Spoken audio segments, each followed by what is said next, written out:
బాపట్లలో పేద తల్లిదండ్రులు డబ్బు కోసం కన్న పిల్లలను అమ్ముకుంటున్న ఘటన ఆలస్యంగా వెలుగులోకి వచ్చింది. జిల్లా కలెక్టర్ సమాచారం అందడంతో ఈ ఘటనపై ఐసీడీఎస్ అధికారితో విచారణ చేయిస్తున్నారు.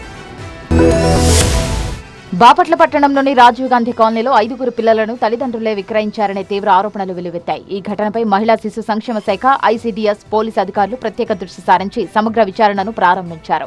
రాజీవ్ గాంధీ కాలనీలో ఒకే కుటుంబానికి చెందిన 5గురు చిన్నారులను వారి తల్లిదండ్రులు ఆర్థిక ఇబ్బందులు, ఇతర కారణాలతో కొందరు వ్యక్తులకు విక్రయించారనే సమాచారం స్థానికంగా కలకలం రేపింది.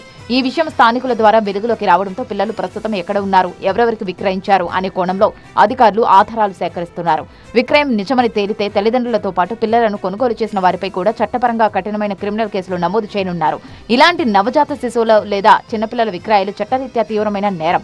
ఇటువంటి అనుమానాస్పద ఘటనలు ఎక్కడైనా గమనిస్తే వెంటనే టోల్ ఫ్రీ నంబర్ 1098 లేదా 100-112కి సమాచారం అందించాలని అధికారులు సూచిస్తున్నారు.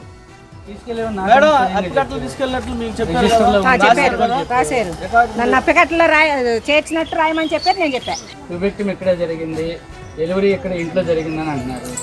ఆ సందర్భంలో మీరు అక్కడికి వెళ్ళాల్సిన అవసరం ఏముంది?